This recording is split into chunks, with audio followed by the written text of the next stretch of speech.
Assalamualaikum warahmatullahi wabarakatuh.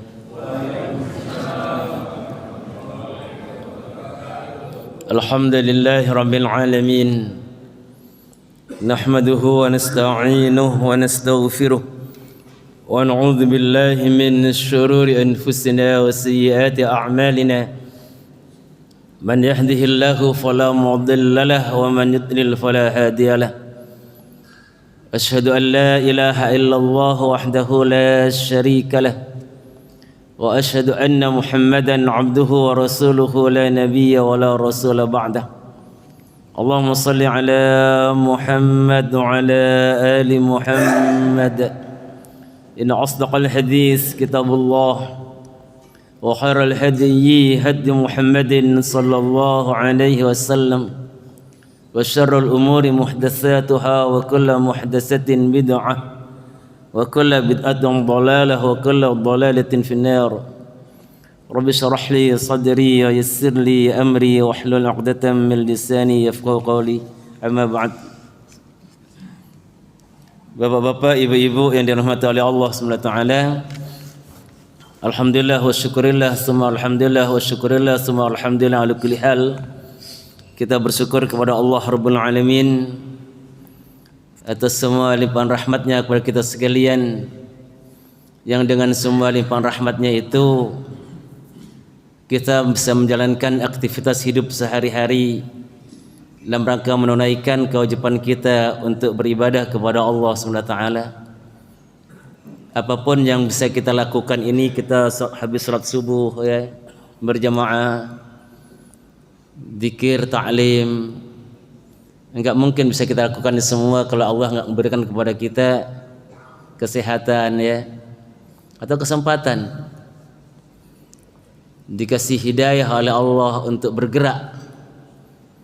Maka apapun prestasi yang kita lakukan di muka bumi ini mesti harus kita sandarkan kepada Allah SWT. Jangan sampai kita sandarkan kepada diri kita dan diakui itu adalah prestasi kita yang menyebabkan kita menjadi angkuh, menjadi bangga diri, ujub ya, tumbuh bibit-bibit kesombongan, kibar dalam hati kita. Tapi kita harus tawaddu. Makin tinggi nilai prestasi kehidupan kita, maka kita harus semakin tawaddu, makin menjadari konsep alhamdulillah ya, yang sudah kita kaji. Alnya itu namanya al apa Pak? Masih ada yang ingat?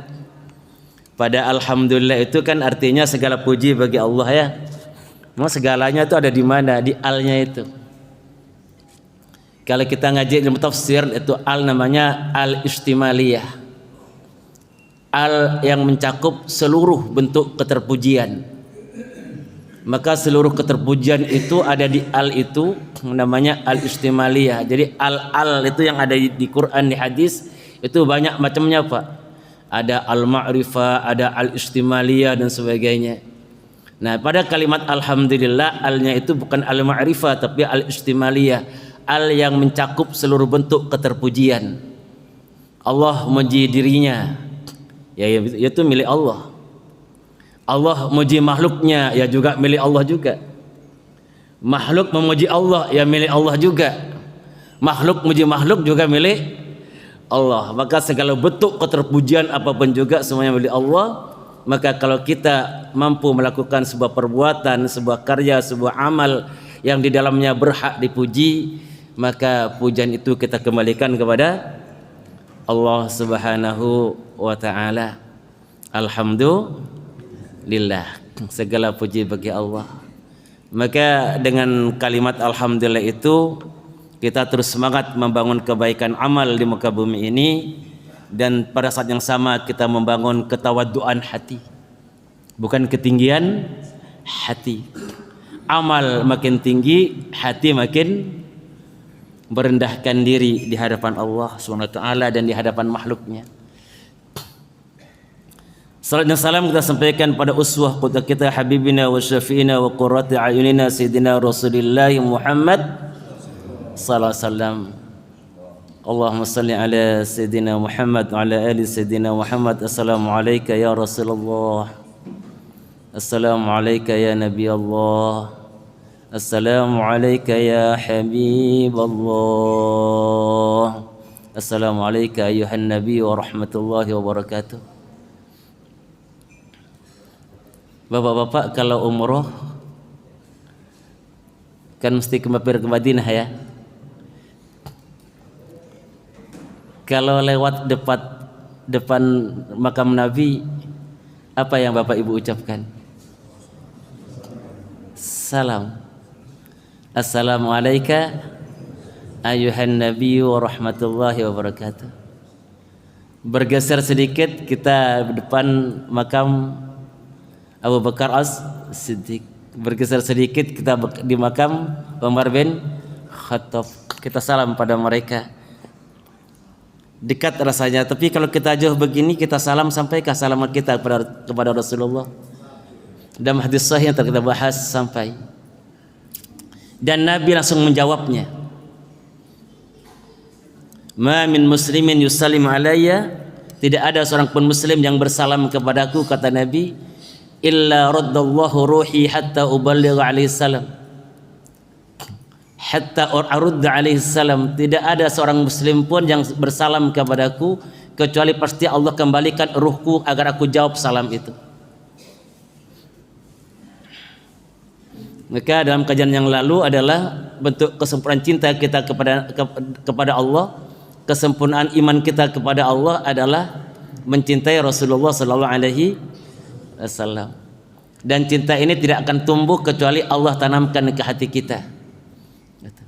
Maka membangun cinta kepada Nabi, maka pakai cara Allah. Satu, banyak bersalawat kepada Rasulullah. Kedua, banyak bersalam. Sehingga terjadi komunikasi interaktif di ruh kita dengan Sayyidina Rasulullah Muhammad sallallahu alaihi wasallam. Nabi menjawabnya.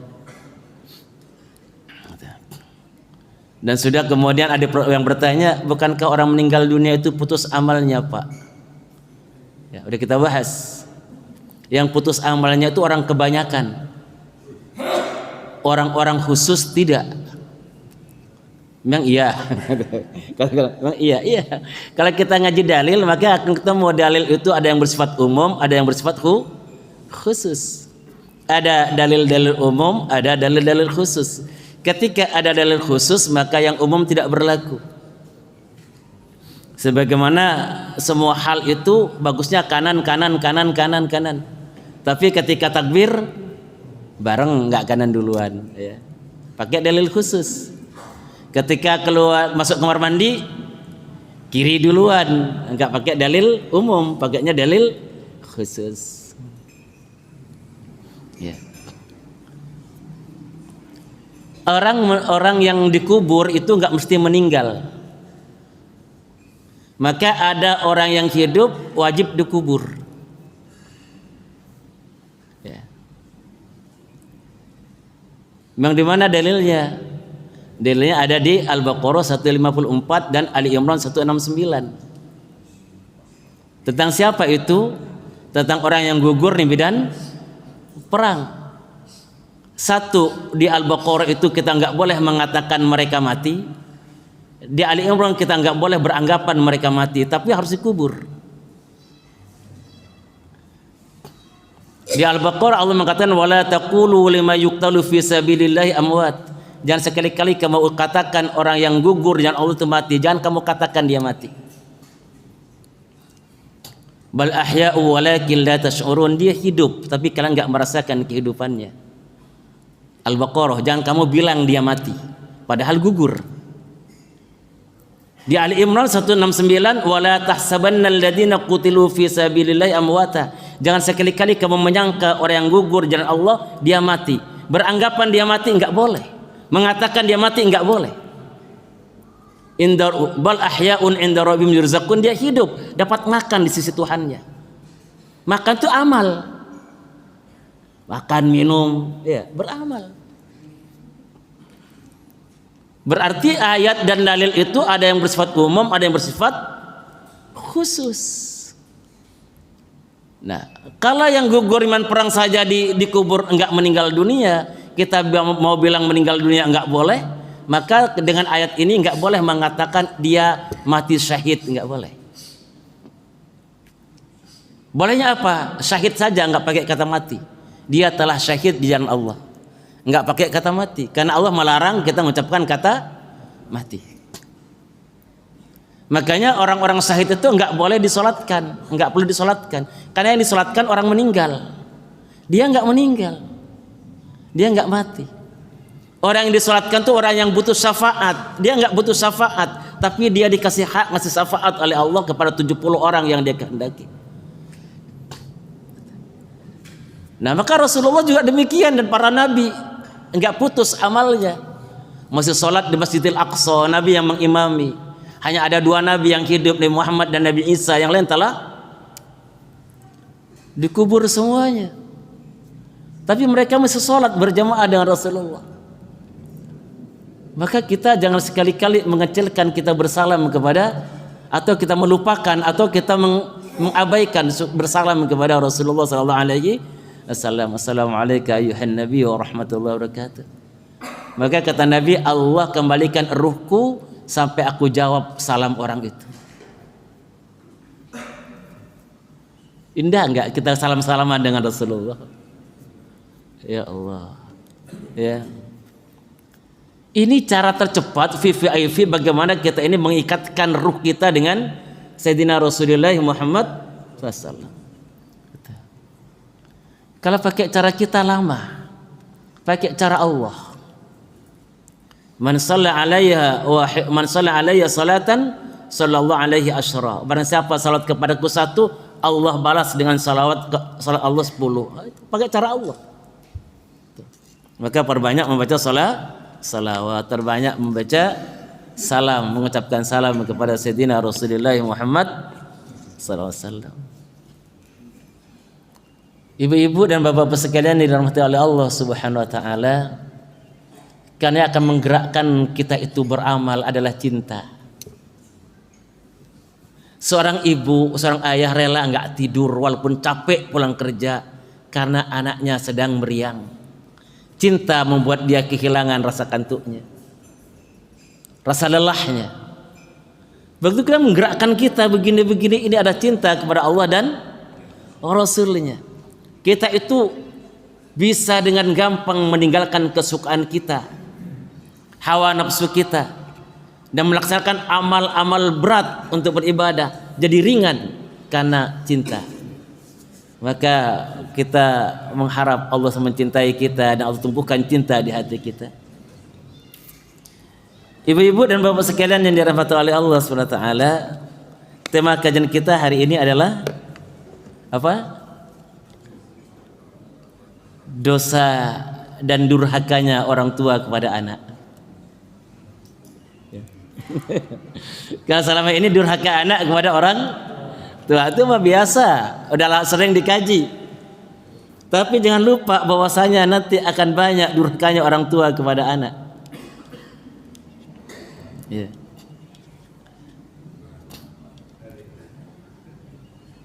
Kalau tentang anak pada orang tua itu dibaca berkali-kali. A'udzubillahi minasyaitonir rajim. Wa qadha rabbuka alla ta'budu illa iyyahu wa bil walidaini ihsana imma yablughanna 'indaka al-kibara ahaduhuma aw kilahuma fala taqul lahumā uff wa la tanharhumā wa qul lahumā qawlan karīmā واخفض لهما جناح الذل من الرحمة وقل رب ارحمهما كما ربياني صغيرا. Ada di mana itu? Ada di Quran, Pak? Ya benar. Di surat 17 Al-Isra ayat 23. Ya. Itu bolak-balik, Pak. Sebagaimana orang tua nanti mendidik kepada anaknya, begitulah sikap anak pada orang tua. Ini perhatikan ayat itu, ya. Karena yang kita ajarkan kepada anak itu doanya Rabbighfirli wali walidayya warhamhuma kama rabbayani shaghira. Apa itu artinya? Rabbi, Tuhanku, wahai Tuhanku, wahai Allah Tuhanku. Ighfirli, ampuni aku. Wali walidayya, dan juga ampuni kedua orang tuaku. Warhamhuma, sayangi keduanya ya Allah, ayah dan ibuku. Yang paling penting kita garis bawahi ujung doa ini, ujung ayat ini. Kama rabbayani shaghira. Yang ini banyak salah mengartikan. Keliling saya kemana-mana itu di ujung ke ujung sama. Saya tuh hampir nggak mendapatkan arti yang benar. Ya Allah, sayangilah keduanya sebagaimana keduanya menyayangi aku ketika aku. Nah, di situ itu konsepnya di situ. Gimana jadi begitu mengartikannya ya? Itu turun temurun begitu mengartikannya. Bukan begitu Pak arti daripada ayat itu kan ayat itu. Ya. Warhamhuma, sayangi keduanya ya Allah, kama sebagaimana robbayani. Kata-kata robba itu dikata tarbiyah. Kata tarbiyah apa? Tarbiyah itu mendidik. Kama robbayani, sebagaimana ayah ibuku telah mendidik aku. Shaghira, ketika aku kecil. Itu artinya. Bukan sebagaimana keduanya menyayangi aku ketika aku kecil. Karena banyak orang sayang salah didik kepada anaknya. Saya masih ingat banget itu. Saya pindah dari Jawa Timur ke sini, ketemu dengan seorang anak itu kelas 3 SMP. Dia tuh punya kasus musuhan dengan ibunya. Dia benci benar dengan ibunya. Anak ini narkoba. Terus suatu ketika saya ajak dia ngobrol, Mas, kenapa kamu kok sayang sama ayah dan benci banget sama mama? Apa dia? Dia bilang Mas ke saya, Mas Samsul tahu enggak? Gara-gara mama saya itu menjadi terjebak dalam narkoba begini ini. Loh, kok bisa? Setiap saya itu mau minta apa saja, mama tidak pernah mendidakkan. Semua iya. Saya diiyakan terus, enggak pernah dicegah. Akhirnya saya masuk ke dalam rangkap narkoba ini. Saya benci banget dengan mama. Coba kalau mama dulu tuh marah-marah saya sedikit kek, jubit-jubit saya sedikit kek. Ya Allah Bu, saya itu terbondong di situ. Saya terpana banget dengan jawaban anak ini. Ya Allah, ini di dunia anak ini sudah demikian, gimana di akhirat di hadapan Allah? Apa yang akan dia katakan di hadapan Allah? Jangan masukkan saya ke neraka, seret dulu ibu saya, seret dulu mama saya. Gara-gara mereka berdua saya jadi begini. Bisa menuntut di hadapan Allah. Itu nyata Pak. Ngobrol langsung saya dengan anaknya. Karena orang tuanya itu nyerahkan ke Bapak, tolong itu dinasihati ya. Saya harus tahu dulu gimana masalahnya ini. Saya ajak ngobrol dulu dia. Gitu. Jawabannya itu. Dia benci kepada mamanya, saking amat sangat benci, nggak mau nyapa. Kalau mamanya masuk rumah dia keluar. Kalau mau keluar dia masuk, nggak mau tatapan muka. Tuh, sampai begitunya ini anak, saya bilang. Oh ternyata saya selidiki, saya tanya-tanya, gara-gara tidak pernah dimarahi, nggak pernah dicubit, katakanlah gitu, nggak pernah dicegah, nggak pernah dilarang, dielos, dan dia merasa gara-gara mama begini, ini saya jadi begini. Allahu Akbar. Nah saya ingat kepada doa itu, kama rabbayani shaghira. Kalau masalah sayang banget si mama. Saking sayangnya sampai tidak mendidik dengan benar. Nah ini jadi introspeksi, muhasabah bagi kita sekalian ini. Maka doa tadi pisau bermata dua. Apa yang kita tanamkan kepada anak, begitu yang akan balik kepada kita. Sehingga saya datang kemudian ke sebuah saya bertandang ke rumah teman yang sudah akrab banget. Terus saya kepingin numpang kamar mandinya, masuk lewat dapurnya.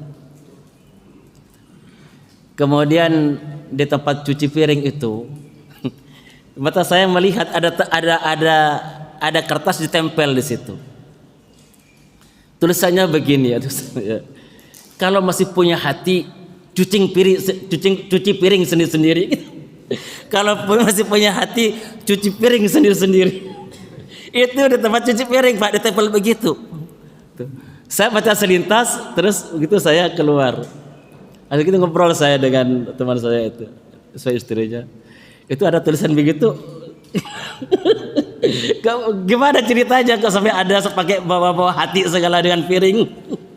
Jika masih punya hati, cuci piring sendiri-sendiri itu. Ini ungkapan apa ya? Ungkapan jengkel banget sepertinya, marah banget itu. Iya mas, itu anak-anak kata dia, udah besar-besar kata dia, udah mahasiswa, udah selesai kuliah, selesai mondok juga, makan itu ditaruh sembarangan di kamarnya, mamanya suruh nyuci. Saya bilang, dulu gimana ngedidiknya, kok bisa begini? Jikalau orang tua ini sampai melaknat anaknya, anaknya tiba-tiba rusak, kata orang tuanya dikabulkan oleh Allah, siapa yang tanggung jawab di hadapan Allah? Bapak ibunya. Dia disakiti oleh anak gara-gara pendidikan orang tuanya. Gimana dulu ngedidiknya dulu? Membangun rasa cinta, tanggung jawab, hormat pada orang tua. Kok sampai anak sudah kuliah selesai masih begini perilakunya? Kama rabbayani shaghira. Jadi mulai pengajian ini dirombak ya Bapak Ibu sekalian, arti daripada doa itu ya. Rabbighfirli wa liwalidayya warhamhuma kama rabbayani shaghira. Ya Allah, ampunilah aku, ampuni kedua orang tuaku, dan sayangilah mereka sebagaimana mereka telah mendidik aku ketika aku kecil.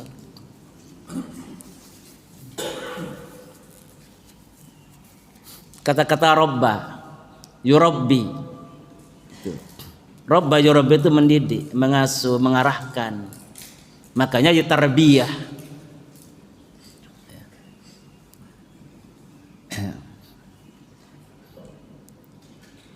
Nah, kalau sampai anak demikian, maka anak itu dijebak atau didorong oleh orang tuanya untuk melakukan dosa nomor 2. Dosa terbesar dalam hidup ini adalah dosa durhaka kepada orang tua. Wa qadha rabbuka alla ta'budu illa iyyah. Dan Tuhanmu Allah telah putuskan kepada kalian jangan sembah kecuali Allah, kecuali Tuhanmu, kecuali penciptamu, kecuali hanya kepadanya. Berarti itu bicara apa? Bicara tauhid. Ini enggak pakai koma, disambung oleh Allah, Pak.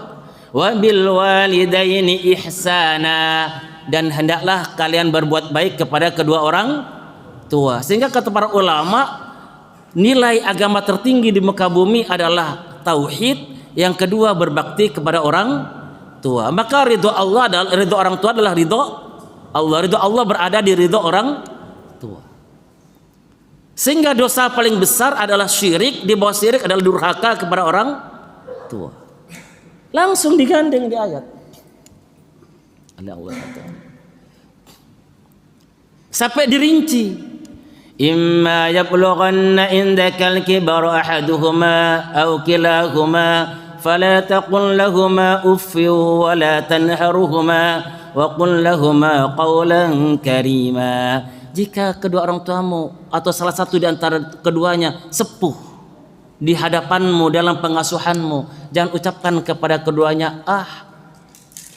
Berarti kita harus memiliki pilihan kata dan nada yang berbeda untuk orang tua. Pilihan kata dan nada yang berbeda untuk orang tua itu harus diajarkan sejak kecil, Bapak Ibu sekalian. Siapa punya tas ini, Mas? Kata temannya, aku. Kata kakaknya, siapa punya tas ini, Mas? Aku. Terus ayah ibunya nanya, siapa punya tasnya, Mas? Ini aku. Sama. Temannya diperakukan, kakaknya diperakukan, ayah ibunya juga diperakukan. Pilihan katanya sama, pilihan nadanya juga sama. Padahal jangan bilang ah pada orang tua. Ini perlu kita kontrol tuh, Pak. Anak-anak kita ya, apalagi zaman sekarang ya. Apaan sih, Bang? Apaan sih ya tuh? Apaan? Pada ayah ibunya bilang apaan? Insyaallah. Itu perlu kita kontrol itu. Seperti apa, Pak, kalau begitu? Baca surah Luqman ayat 13. Cara bagaimana kita komunikasi dan menggunakan bahasa kepada anak itu ada di surat Luqman. Ayat berapa, Pak? Ayat 13. Ya. Wa idh qala Luqmanu libnihi wa huwa ya'idhuhu ya bunayya la tusyrik billah innasyirka la dzulmun 'adzim. Ingatlah ketika Luqman berkata kepada anaknya wa huwa ya'idhuhu, dalam keadaan menasihati anaknya. Apa kalimat yang digunakan? Bukan ya ibni, wahai anakku, enggak. Bahasanya ya bunayya. Bukan wahai anakku, bukan, tapi wahai ananda. Wahai ananda, sehingga nanti keluarnya pada wahai ayahanda, wahai ibunda. Akan terjadi pilihan kata dan nada yang berbeda antara dia bicara dengan temannya atau persaudaranya dan dia bicara kepada orang tuanya. Zaman kita kecil dulu kan, Pak, dengan kakak kita saja kita nggak boleh apa namanya nyolot gitu ya, nggak boleh ke kakak saja kita bilang mas, mbak, itu saja sudah suara direndahkan, apalagi ke orang tua.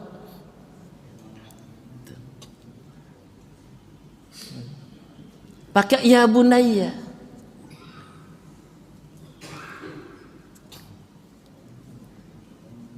Ucapannya Nabi Ismail kepada Nabi Ibrahim ketika mau disembelih, apa bilangnya? Bilang ya abi.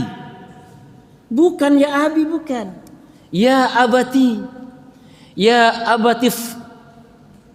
Apa? Ya abati. If'al ma tu'mar. Satajiduni insyaallahu minas sabirin. Ya abatif alma tu'mar, ya abati, wahai ayahanda. Enggak cukup bilang ya abi, tapi ya abati. Bisa Luqman ya bunayya, ke bawah ya bunayya, ke atas ya abati, wahai ayahanda. Itu kalimat di Quran begitu. Mengajarkannya. If'al ma tu'mar. Laksanakan apa yang diperintahkan oleh Allah kepadamu, wahai ayahanda. Satajiduni insyaallah minas sabirin. Engkau akan mendapatkan diriku insyaallah termasuk orang yang sabar.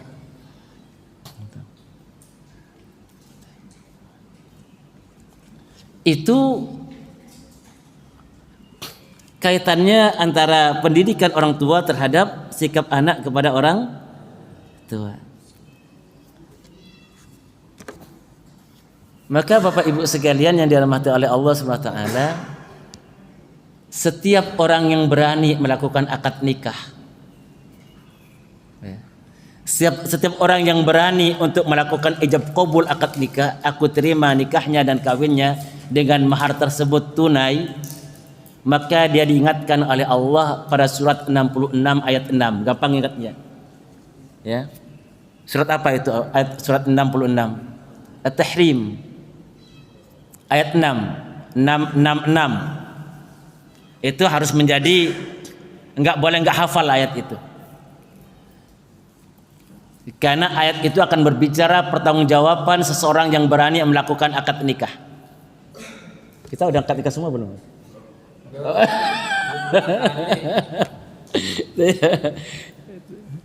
Apa bunyi ayatnya?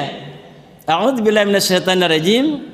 Ya ayyuhalladzina amanu qu anfusakum wa ahlikum nara waquduha an-nasu wal hijarah 'alaiha malaikatun ghiladun shidad la ya'sunallaha ma amarahum wa yuf'aluna ma yu'marun. Ayat ini dimulai dengan kalimat ya ayyuhalladzina amanu. Kata Ibnu Abbas, kata Ibnu Mas'ud, ini adalah dua sahabat pakar dalam masalah ilmu Quran. Ingat oleh kalian ya, jika Quran dimulai dengan kalimat ya ayyuhalladzina amanu, perhatikan baik-baik itu.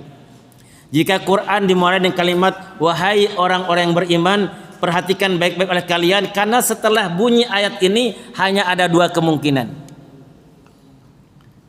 Kata Ibnu Umar, kata Ibnu Mas'ud, kata Ibnu Abbas, setelah ayat ini, maka sebunyi ayat ini, maka hanya ada dua kemungkinan. Kemungkinan pertama, Allah bicara sesuatu yang bermanfaat, yang baik, yang mulia, yang kalian akan diperintahkan untuk melaksanakan itu. Ini kemungkinan pertama. Atau kemungkinan kedua, sesuatu yang berbahaya, yang menghinakan, yang mengancam, yang Allah akan larang kalian untuk melakukannya. Maka setelah ya ayyuhalladzina amanu hanya ada kemungkinan perintah atau kemungkinan larangan. Yang perintah itu pasti suatu hal yang amat baik, yang bermanfaat, yang akan memuliakan. Yang dilarang sesuatu yang akan menjerumuskan, yang akan menghinakan, yang akan mencelakakan. Hanya ada dua kemungkinan. Nah, di ini At-Tahrim ayat 6, ya ayyuhalladzina amanu qu anfusakum wa ahlikum naro. Perintahnya langsung perintah. Dia kata wiqayah. Takwa itu daripada kata-kata ini Apa artinya? Jaga oleh kalian. Wahai orang-orang yang beriman, jaga oleh kalian. Siapa yang dijaga ya Allah? Anfusakum, diri kalian. Diri kami saja ya Allah, enggak. Wa ahlikum, dan keluarga kalian. Keluarga kami saja ya Allah, enggak. Kalian juga. Dua-duanya. Jaga diri kalian dan juga jaga keluarga kalian. Jaga dari apa? Naro, daripada api neraka. Jaga. Berarti ini amanah apa bukan, Pak? Amanah kepada siapa? Yang berani melakukan akad nikah. Udah pada berani kan? Udah lewat Ustaz beraninya. Kalau berani, perhatikan ini ada amanah. Jaga dirimu, jaga keluargamu daripada api neraka. Jaga. Kenapa? Karena neraka itu waquduhan nas wal hijarah, bahan bakarnya adalah manusia dan bebatuan. Kalau api dunia bahan bakarnya kayu, gas, ya, minyak. Kalau neraka bahan bakarnya adalah manusia dan bebatuan. Makin banyak manusianya makin berkobar. Bahkan dalam tafsir itu diterangkan dalam hadis, begitu mendekat di bawah malaikat itu enggak nunggu dicemplungin ke neraka. Api nerakanya yang akan kemudian menjilat dia. Tuh, menjilat dia, menarik dia ke neraka. Sebagaimana api mengejar bensin. Jadi dia ngejar. Ya Allah, naudzubillah min dzalik. Waquduhan nas wal hijarah, bahan bakarnya adalah manusia dan bebatuan. Alaiha malaikatun ghiladun syidad, dijaga oleh mereka-mereka yang kasar dan keras. Mulai dia diciptakan tidak pernah dia tersenyum. Kasar, keras. La ya'sunallaha ma amarahum, mereka tidak pernah membantah Allah. Wa yaf'aluna ma yu'marun, apa yang Allah perintahkan dilaksanakan oleh mereka, malaikat-malaikat. Ini diperintahkan orang-orang berani akad nikah untuk menjaga dirinya, menjaga keluarganya daripada api neraka. Gimana cara menjaganya? Menjaganya dengan imtisalu awamirillah, mengagungkan perintah-perintah Allah, wajtinabu nawahi, menjauhi larangan-larangan Allah. Itu lakukan pada dirinya, lakukan juga kepada keluarganya. Bapak Ibu sekalian, dalam bahasa Arab itu ada keluarga inti namanya ahlun, ada keluarga besar namanya ailah. Yang Allah perintahkan di sini pakai kata-kata ku itu keluarga inti, anak dan istri. Artinya apa? Karena menggunakan kata-kata ku dengan cara apapun juga, wiqayah, mau dengan cara lembut, dengan cara pelan, dengan cara kasih sayang, atau dengan cara kasar, dengan cara keras, enggak apa-apa, lakukan semuanya. Yang penting enggak masuk ke neraka. Dipukul, Pak, pukul. Dibentak Pak, bentak. Kalau itu menyelamatkan di neraka, itu ada bentuk kasih sayang. Kejahatan Pak, enggak. Dokter saja itu kemudian itu perut orang diedel-edel. Iya, bayar. Udah begitu terima kasih ke dokternya lagi ya. Terima kasih Pak, perut anak saya sudah dibongkar gitu. Terima kasih Pak, itu jari kaki anak saya sudah dipotong. Bilang terima kasih. Padahal kakinya dipotong, jarinya dipotong. Tuh. Perutnya disobek, bilang terima kasih. Kenapa? Tujuannya kebaikan. Bukan penyiksaan. Rumah terbakar, anaknya terjebak di dalam. Ayah, tolong ya, tolong ya. Tuh. Jari saya kejepit ya, nggak bisa nih. Ini kira-kira akan roboh nih. Rumah roboh terbakar, mati anak saya di dalamnya. Kira-kira masih cari kunci atau diputus aja tangannya? Gini Pak, diputus aja tangannya atau dibiarkan dulu cari kunci sampai itu roboh? Bingung Pak. Ada. Dan keadaan nggak ada pilihan lain, potong tangannya. Orang bilang alhamdulillah selamat anak saya walaupun tangannya kepotong. Itu saja berani dilakukan demi kasih sayang keselamatan. Ini anak terancam neraka. Gimana kita kemudian diam-diam saja? Durhakalah orang tua yang membiarkan anaknya terjerumus ke dalam api neraka. Makanya perintah Allah at-tahrim adalah ya ayyuhalladzina amanu qu anfusakum, pakai wiqayah, mau dengan cara lembut, mau dengan cara keras, enggak apa-apa lakukan, cuma bertahap. Ada syariat di dalamnya, bertahap. Sehingga seorang ayah diperbolehkan mukul anaknya apabila tensi pelanggarannya sampai meninggalkan sholat, umurnya sudah 10 tahun. Sayang Ustadz, anak saya gitu, kalau dipukul gitu, biarkan aja lah, nggak sholat nggak apa-apa. Itu sama dengan tuh masuk neraka nggak apa-apa gitu kira-kira.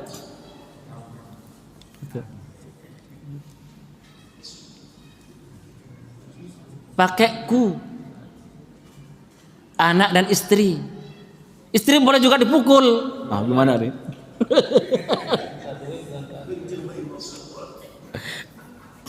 Zaman dulu Pak, zaman dulu sebelum ayat boleh memukul istri, itu wanita dalam zaman jahiliyah nggak bicara Islam ya. Kalau sekarang ini sudah nggak ada gambarannya. Dulu wanita itu dianggap sebagai barang, bukan manusia. Masih jahiliyah ya Bu. Ini cerita betapa orang-orang Barat itu mengatakan Barat, Eropa berhutang kepada Islam. Mereka menulis dan banyak tulis orang-orang kafir yang nulis, bukan orang Islam yang nulis. Jadi para orientalis Barat itu, para orientalis mengatakan Barat itu berhutang kepada Islam. Ketika dibuka Islam datang ke sana, peradaban mereka itu adalah peradaban setengah hewan. Peradabannya. Jadi wanita itu nggak dianggap manusia. Maka wanita itu boleh dijadikan barang warisan. Zaman dulu Bu, ini zaman dulu. Ya Bu, sekarang. Terus kalau wanita haid itu nggak boleh ada di rumah, dia itu ditaruh di mana gitu. Zaman dulu. Terus wanita itu nggak punya hak suara. Ini laki-laki yang menentukan, perempuan itu nggak punya hak suara. Wanita itu kalau seorang ayah meninggal dunia, istri-istrinya boleh diwariskan ke anak-anaknya. Tinggal tunjuk saja anak ini mau ngambil yang mana gitu. Ini jahiliyah banget, masih setengah binatang. Tiba-tiba datang Islam mengagungkan wanita. Ini zaman ini, saya baca sejarah dulu sebentar. Islam mengagungkan wanita, wanita yang tadi nggak dihargai sama sekali diangkat oleh Islam, sejajar dengan laki-laki, diangkat. Bahkan Nabi mengatakan ukuran keimanan seseorang adalah apabila dia baik perilakunya pada istrinya. Itu ukuran iman tuh Pak. Terus wanita terangkat, bahagia wanita. Saking bahagianya mereka banyak melawan suaminya. Ini sejarah ya. Sehingga sahabat bilang, ya Rasulullah, mereka para wanita, kata mereka, dulu ketika jahiliyah enggak ada harganya ya Rasulullah. Islam mengangkat mereka, tapi mereka sekarang berani melawan para suami. Ngadu para sahabat, ngadu. Akhirnya datang turun surat An-Nisa tentang mendidik wanita.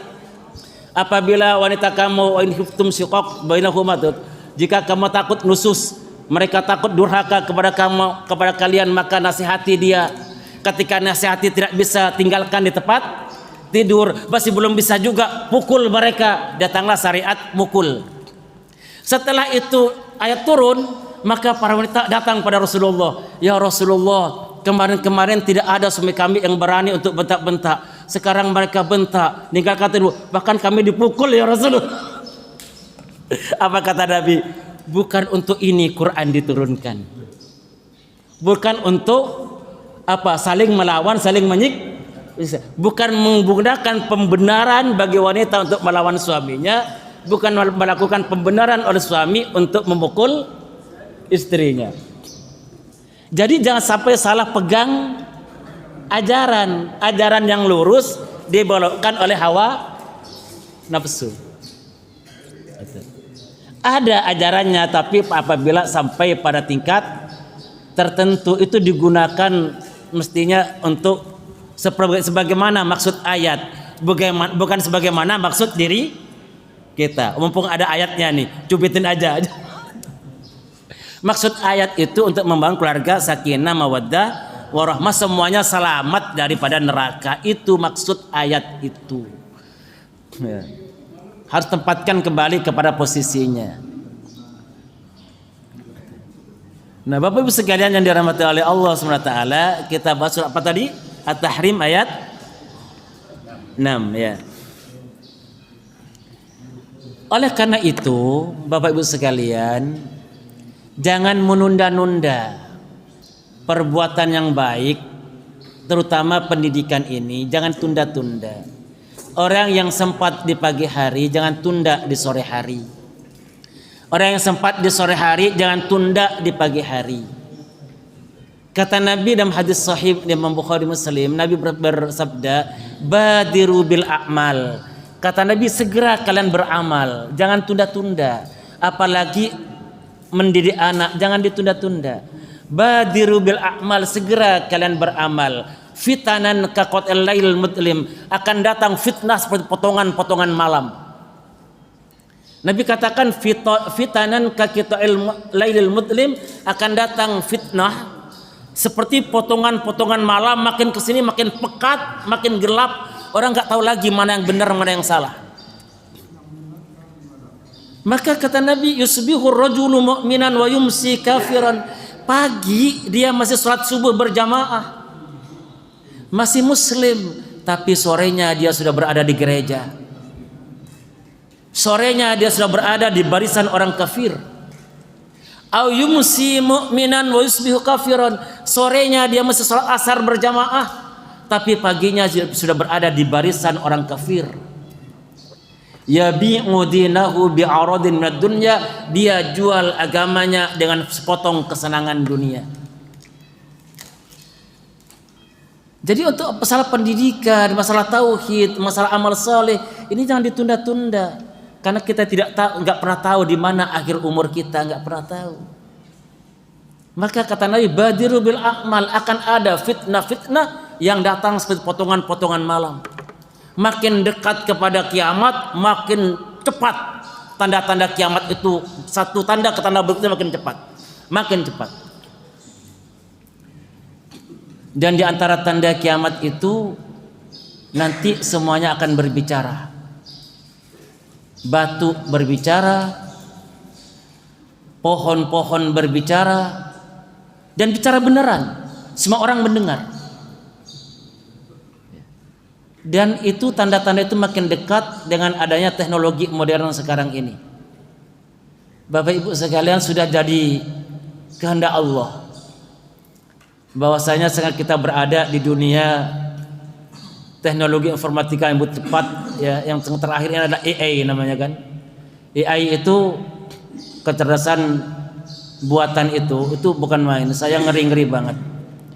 itu sekarang harus menjadi kurikulum pokok TK sampai perguruan tinggi, karena nggak mungkin terhindarkan. Dan itu kebaikannya banyak, tapi keburukannya banyak. Bukan hanya pisau bermata dua. Apa yang lebih berbahaya daripada pisau? Apalah gitu ya, yang bermata dua. Kebaikannya banyak, keburukannya banyak. Maka seperti kepala sekolah, guru itu wajib sekarang mengikuti pelatihan-pelatihan itu yang dilakukan oleh kementerian. Pada saat yang sama, Bapak Ibu sekalian, kita dapat laporan anak-anak sudah berpacaran dengan HP-nya, anak-anak berpacaran dengan laptopnya. Jadi mereka nggak keluar kamar. Rupanya rayu-rayuan mereka itu dengan laptopnya, dengan HP-nya, pakai AI, gitu. Pakai ChatGPT, pakai Gemini, gitu. Saya coba, memang seperti apa gitu. Saya coba itu AI seperti ini. Saya ini pusing, gimana caranya? Kata dia, oh Bapak istirahat sebentar ya. Tuh, tangan Bapak lepaskan di laptop. Bapak duduk dengan tenang, hirup napas dalam-dalam, tenangkan, relakan. Bapak masih saya mau enggak saya tambah lagi resepnya? Ngobrol, Pak. Ngobrol. Iya, saya masih kembali lagi. Oh, coba Bapak keliling dulu, tinggalkan kerjaan dulu, jalan dulu, lihat dulu tuh. Mau enggak saya tambah lagi? Masih pegel enggak? Ngobrol. Ini kalau untuk tujuan baik, kalau tujuan yang jelek, rayu-rayuan dia. Ini masih berupa laptop, berupa HP. Apanya enggak pegel semua badannya itu? Anak-anak itu enggak bergerak, ngobrol dengan dia seharian. Asik. Kalau ini program ini dimasukkan ke bonekanya dikasih daging, pakai silikon seperti kita sekarang ini, ngobrol, orang mungkin enggak perlu lagi menikah dengan manusia. Saya, ya Allah, hasbunallah wa ni'mal wakil, hasbunallah, la haula wala quwwata illa billah. Fitnah akhir zaman. Makanya laporan di Kementerian Pendidikan itu banyak anak-anak namanya itu kena penyakit brain rot, proses pembusukan otak namanya. Jadi anak-anak begini senang begini ini suruh mikir nggak bisa, nggak mau. Kalau diambil HP-nya tantrum dia, jerit-jerit dia, sebagaikan orang diambil kekasihnya. Nah ini orang tua harus warning nih, kena warning orang tua nih.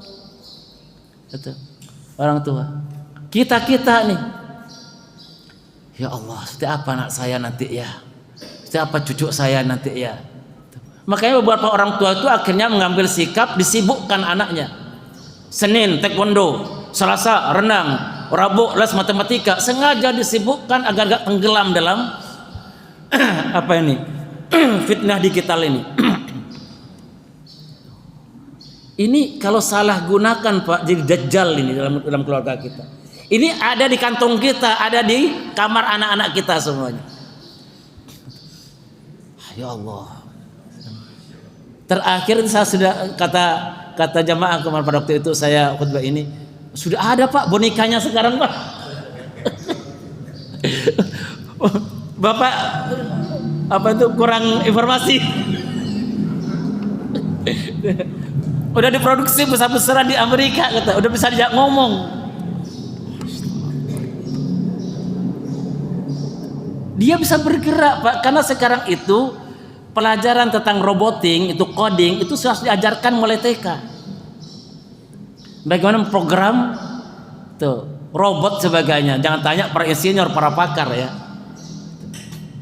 Allahu Akbar. Maka benteng pertahanan umat ini sekarang bukan di sekolahan, tapi di rumah tangga. Kembali kepada surat At-Tahrim ayat 6.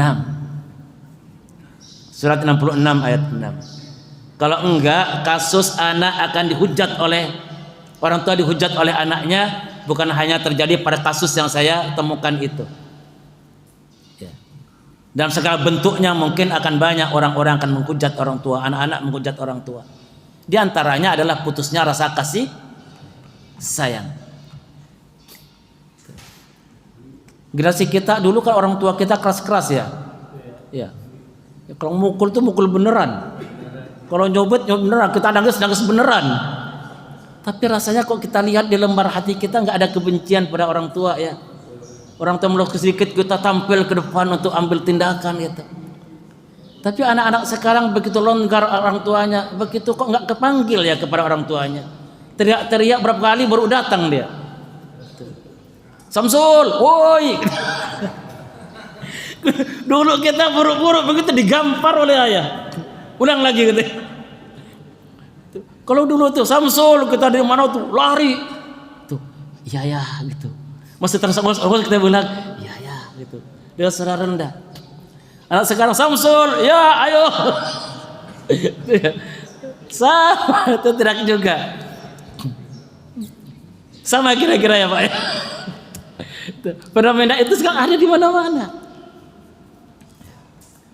Enggak ada bedanya anak bersikap pada temannya dengan pada ayah ibunya. Makanya sekarang itu ada namanya PR adab. Di TK SD itu sudah mulai dikembangkan PR adab. Apa PR adab itu? Ayah bunda sebulan ini Ananda di rumah ada PR dari guru. Anak itu nyiapkan minum untuk ayah bundanya. Diajarkan tuh. Bulan berikutnya ayah bunda ini ada PR dari sekolahan agar anak itu mulai dibimbing bilang, oh ayah bunda saya sayang sama ayah, saya sayang sama bunda. Ngucap itu aja. Sebulan tiap hari diucapkan sebelum tidur. Setelah saya amati benar juga kalau ini nggak dilatih, anak bilang saya sayang, saya cinta pada ayah bunda tidak akan terucap sampai anak itu meninggal dunia. Anak nyiapkan minum ayah ibunya tidak akan terjadi kalau nggak dilatih. Zaman kita kecil dulu, saya tuh masih kelas 4 SD, kelas 5 SD, yang namanya nyemir sepatu ayah, nyiapkan tas kerja ayah, tuh nyetrikain, setrikanya dari apa Pak? Jangan saya di kampung dulu itu arangnya mesti bikinnya dari apa? Dari itu ada pohon asam tuh. Pohon asam itu kan kadang-kadang tuh kulitnya tuh melotok tuh. Itu yang dibuat arang, dikipasin itu habis subuh untuk menyetrika baju ayah. Itu kelas 4 kelas 5 SD itu biasa dilakukan. Sekarang coba anak SMA pernah nggak nyetrikakan baju ayahnya?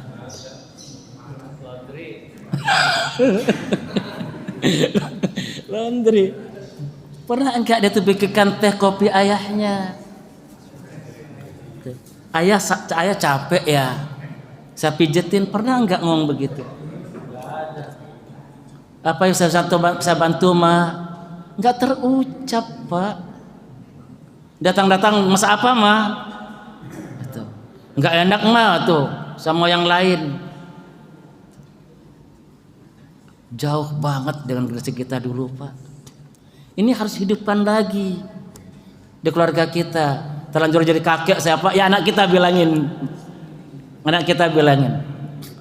Sebelum nanti mereka menjadi musuh-musuh kita di akhirat. Penuntut kita di akhirat. Kita kepinginnya mereka jadi pembela kita. Terangkat orang tuanya gara-gara kesolehan anaknya, bukan keseret orang tuanya gara-gara durhaka anaknya. Kita kepingin punya anak-anak itu adalah orang yang mengangkat diri kita karena kesolehannya, bukan karena kedurhakaannya orang tua keseret oleh mereka.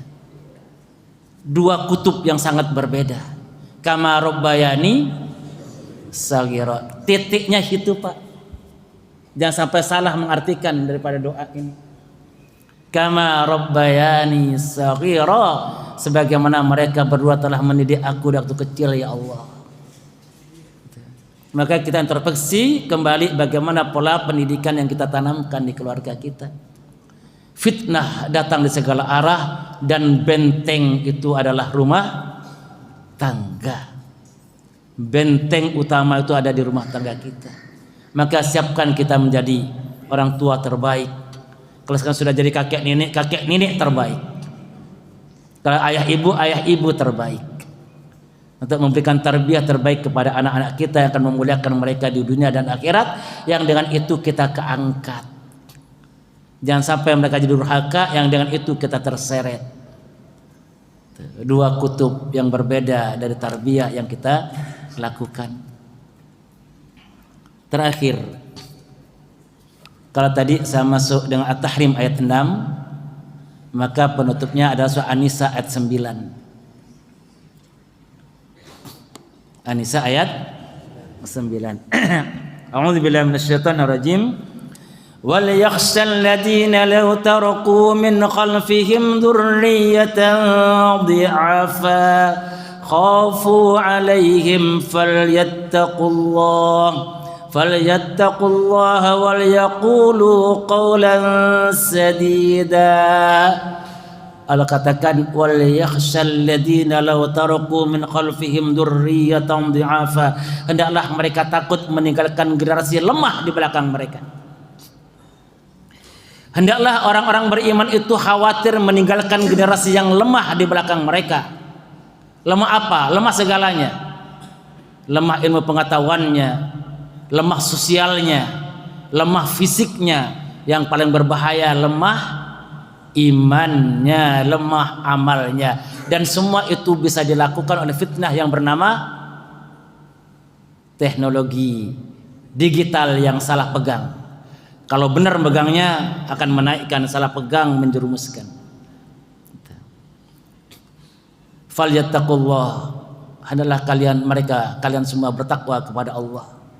Wal yaqulu qawlan sadida, dan hendaklah ucapkan perkataan yang benar. Tarbiyah itu harus banyak ngobrol, bukan banyak menghardik, tapi ngobrolnya itu qawlan sadida, kata-kata yang benar. Sebagaimana perkataan Luqmanul Hakim, ya bunayya, wahai ananda, la tusyrik billah, jangan kamu berbuat syirik kepada Allah ya nak. Inna syirka la dzulmun adzim, sesungguhnya syirik itu adalah dosa yang paling besar. Maka agar anak enggak jatuh kepada syirik, tanamkan tauhid sejak kecil, tanamkan tauhid sejak bayi. Al-Imam Asy-Syafi'i mengatakan dalam maqalahnya, awwalu wajibin 'alan nasi qabla al-asya' ma'rifatullah. Yang pertama kali wajib bagi manusia sebelum kewajiban yang lain, sebelum dia wajib baca Iqra, sebelum wajib baca Quran, sebelum wajib wudu, ada satu kewajiban pertama kali adalah ma'rifatullah, tanamkan kenal Allah. Anakku, kamu lihat nak, siapa ini? Ayah. Siapa ini? Bunda. Kamu melihat dengan apa nak? Mata. Siapa yang bikin mata sayang? Allah. Coba kita tutup matanya nak, kita latban mata kita. Mau dilatban matanya sejam? Enggak mau, gelap. Alhamdulillah Allah kasih mata kita nak. Kita lihat matahari di pagi hari, kita lihat burung terbang, kita lihat dunia. Allah kasih mata pada kita, ucapkan alhamdulillah, alhamdulillah. Ini apa sayang? Tangan ya, tangan bunda. Untuk apa? Untuk berbuat. Kalau kita nggak punya tangan gimana nak? Susah kakak untuk makan, untuk mandi, susah. Siapa yang ngasih tangan nak? Allah. Bilang nak, terima kasih. Ini tangan nggak dijual di pasar, nggak ada. Ayah dan bunda nggak beli dulu. Kamu lahir udah dikasih oleh Allah. Allah.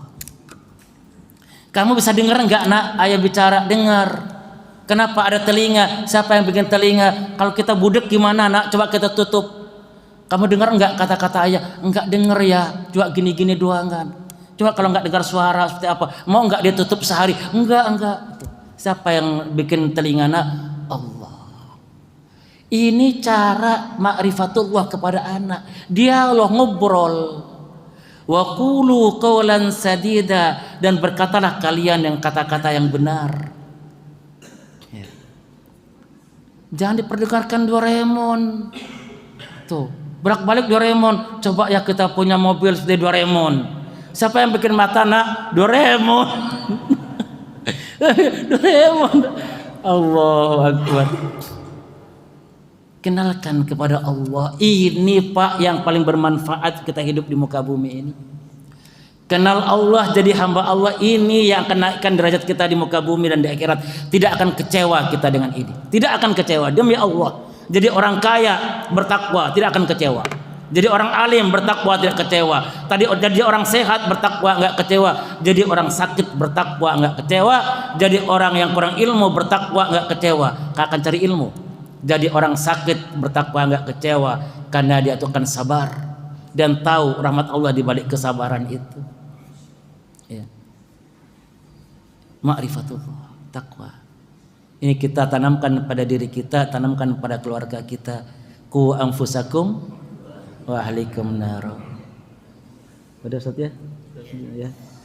Coba di sini dulu Pak ya, monggo. Alhamdulillah, jazakallahu khair pada Ustaz kita